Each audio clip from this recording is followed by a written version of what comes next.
NEO, yeah. Today we're talking about the King Korg NEO, yeah. Let's get into it. Yes, in case you didn't understand me, the King Korg is back. This is the brand new King Korg NEO. It is a compact 37-key virtual analog synthesizer, and it basically takes a lot of what the King Korg was, which was a beautiful, unique sounding virtual analog synthesizer, and reimagines it with some new sounds, some new effects, a new look. If you want to get an idea for what the original King Korg sounded like, which this sounds a lot like, go check out Corey Henry's solo on Lingus from the album We Like It Here from Snarky Puppy. That thing is just 5 minutes of epic goodness. So let's take a look at it. It's got a lot of the same panel design as the original King Korg. We've got our oscillator section, filter section, and pre-mod and reverb and delay, which you might see on other Korg products like their SV2 series. And really what this synth is really good at is modeling all those classic analog sounds from like the 70s and 80s, but giving it a sort of rich, sort of unique character that not a lot of digital synthesizers can. So besides all these knob per functions on the front panel, it's also got what they're calling a virtual patch system. What the hell is a virtual patch system? Yeah. Which is basically like a modulation matrix, which lets you send all these destinations, all these sources to different destinations across the keyboard, and you've got 6 of them to play with. So this means that it really greatly expands your sound design capabilities, and you can sort of get beyond that traditional sort of analog signal path, which makes it really cool. So if we quickly take a look at the oscillator section, it's got something like 138 different oscillators, everything from your classic waveforms all the way to PCM samples that Korg's known for. You've got 3 of them to play with, letting you mix them all together. So let's just dial through some of them so you get an idea of what they sound like. So this is the classic ones. We've got saw, triangle, and then if you cycle through, we've got all sorts of noises, dual squares, unisons, what else have we got? Sync triangle. If we actually keep cycling, we've got into what they're calling the digital waveform generators, which are more actually sort of digitally generated waveforms. So we've got sync signs. And we can actually control them using these tune and level controls, which lets you sort of cycle through the waveform.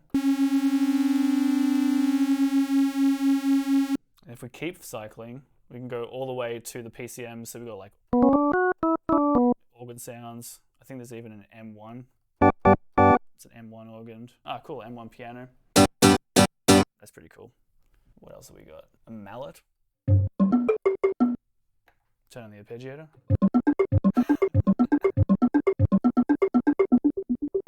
Sweet. So yeah, obviously with 138 different oscillators and 3 oscillators to choose from, we've obviously got a lot of mixing to be able to create a sort of fundamental sort of sound base to play with.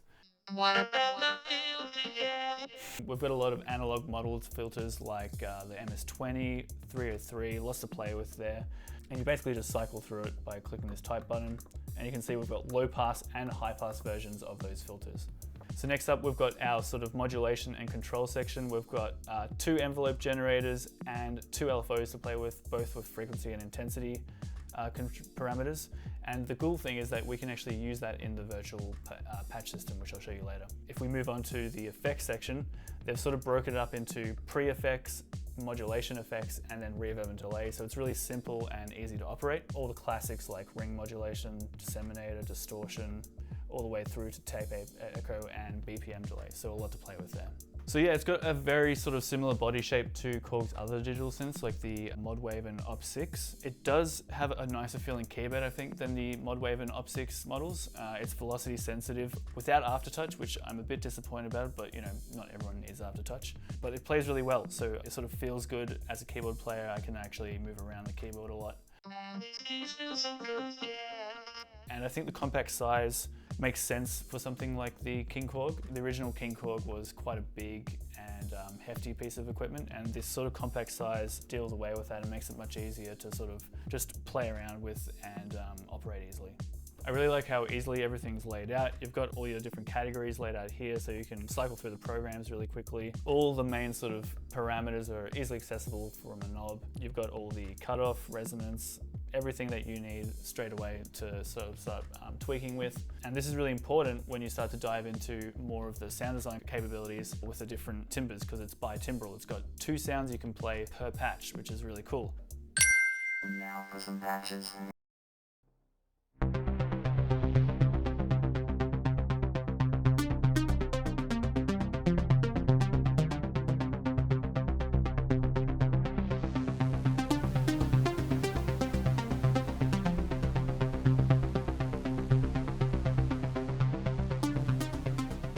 So yes, I really love that patch. I think it's a great example of what you can do with the two timbres. So if we quickly break it down, we've got it playing just here. If you actually hear, the filter is actually controlling only one of the timbres, which is really cool, because I can sort of play around with the filter, but not have it affect that arpeggiator that's playing. So if we actually turn down timbre A, that's just the arpeggiator, so that's on timbre B. If we go switch over we actually turn that up and switch over the timbre B and turn it down.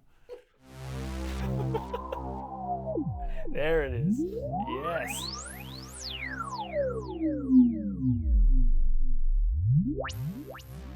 It's really good. I can actually turn down one am I saying? Is it fucking timbre? It's timbre. It is timbre. Yeah, multi-timbral or multi-timbral. Timbre or timbre, you tell me. While Tom's looking up the difference between timbre and timbre, this is a great example of multi-timbral bypatch modulation functionality. Yeah, so this is really cool. I can actually turn down each timbre and tweak it, get it right, start mixing, and then bring in the other timbres so I can actually sound design and layer them as well. I should also mention you can actually split the two timbres. It's not just a layer capability, so you can actually control one timbre with one octave while playing the other on the other octave. So cool, yeah, you heard at the start, we've got a vocoder. It actually comes with this mic, which is really cool, but it's actually capable of a lot of different things. It's got the sort of classic sort of pads. Yeah, this one's really nice. Funky chord there.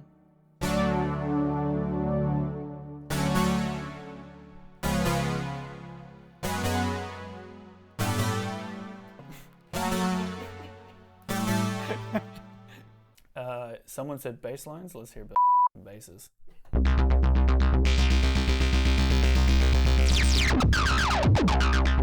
Yeah, this is actually the low pass filter, the Acid 303 emulation. What? It's just giving you that like an acid set.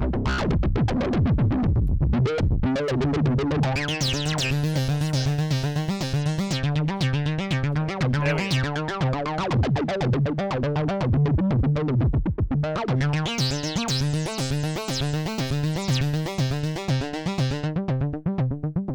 Dirty. What else can it do? It can do leads like I mean, I talked about Snarky Puppy at the start. I'm pretty sure they've taken that exact patch and put it in. It's called the classic lead.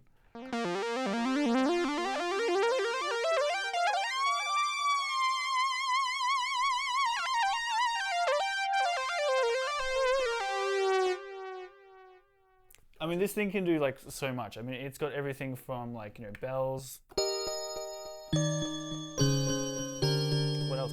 Twinkly.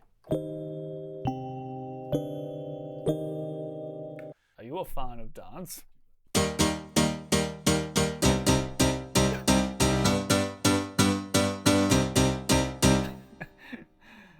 Also, shout out to KORG program names like Hedgehog Funk. Whoever came up with that one, that's just amazing. Thank you. So anyway, about the virtual patch system. I was messing around earlier and I came up with this sort of patch that uses it. Let's have a quick listen.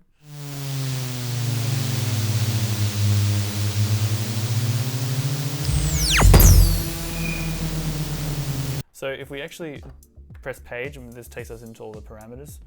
If we cycle through to the virtual patch parameters, virtual patch 1 source, so I'm actually taking the envelope generator 2 and I'm sending that to the reverb and delay time, which is currently on a BPM delay. So the envelope generator is actually modulating the BPM delay, which is really cool. This is how we're getting that sort of feedback loop you can hear. Then if I've got that intensity all the way up to 63, which is the maximum value. And then if we go to the virtual patch 2, I'm taking out the second LFO, which is also controlling the filter, and I'm sending that to the pitch of the oscillator. So we can actually double the modulation control of each parameter by virtually patching it to different destinations. And we've got a total of 6 virtual patches to work with. So you can see there's a ton of modulation capabilities beyond what you've got on the front panel.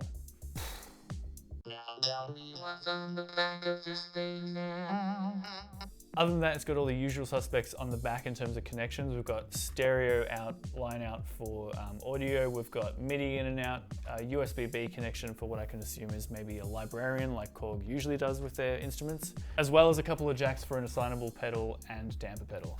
Another thing that I really like is that the microphone input and the headphone jack are both on the front panel, so they're easily accessible, which is kind of a bit different to what Korg usually does with their synthesizers. So there you have it. This is the King Korg NEO. I really like it. I think it takes a lot of what was great about the original King Korg and sort of compacts it, gives it a refreshed look, still has that sort of unique character that was present on the original. And I think it has a lot of potential for sound design capabilities with the virtual patching and the amount of oscillators and controls that you have. So yeah, let me know what you think about the King Korg NEO in the comments below. Remember to like and subscribe to NoiseGate, and I'll see you in the next one. Yes, I'm done talking now.